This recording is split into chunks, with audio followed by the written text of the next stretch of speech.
in questo episodio capirai come la statistica può classificarti il potenziale cliente in modo da stabilire una priorità, risparmiare tempo e risorse, ma più avanti capirai che la cosa si può ottimizzare di molto se non si soddisfa la richiesta del potenziale cliente.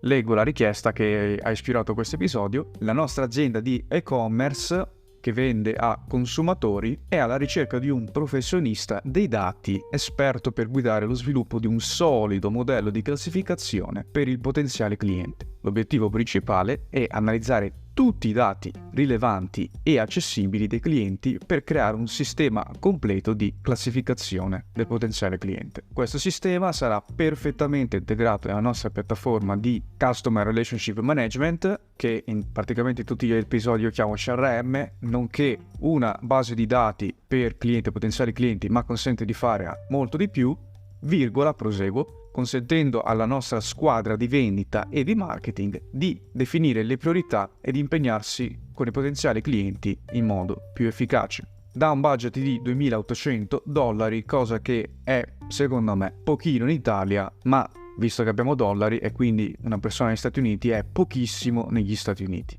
E già quindi da questa disponibilità si rischia grosso negli Stati Uniti. Quello che l'azienda chiede si può fare spiegando il fatturato in funzione delle caratteristiche del cliente, al fine di utilizzare questi risultati sui potenziali clienti. Ma ha senso mettere in produzione una cosa del genere sul CRM, ad esempio tramite un cameriere dei dati, ossia API, avendo quindi una certa complessità tecnica, quando potresti filtrare in entrata i potenziali clienti facendo domande specifiche che derivano proprio dai risultati del modello fatturato caratteristiche clienti? Nella richiesta che chiede l'azienda c'è il modello e l'integrazione col CRM, mentre invece con la mia proposta hai il modello e un filtro lato marketing, che sicuramente costa molto meno implementare, molto meno. Ma non è solo un discorso di implementazione, ma anche di manutenzione. Ad esempio, il servizio su cui costruisci il cameriere dei dati va scalato in funzione di quanti ne arrivano in ingresso, mentre invece se tu filtri questo problema non si pone. Faccio un esempio: sui moduli lead, quindi per i potenziali clienti, su Meta,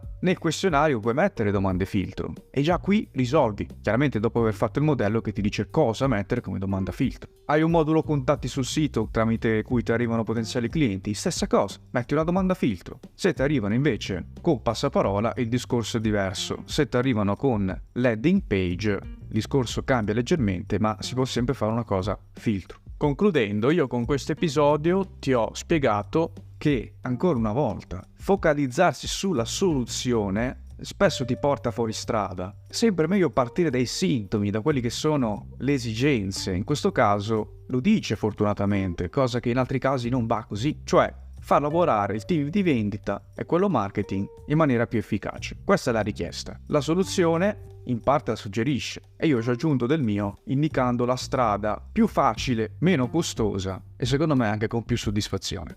Sa che tu hai questo tipo di esigenza e ti interessa approfondire i dettagli, puoi farlo in una chiamata gratuita che puoi prenotare andando su www.staticalmo.com nella sezione in alto contatti, dove troverai il bottone dedicato alla chiamata.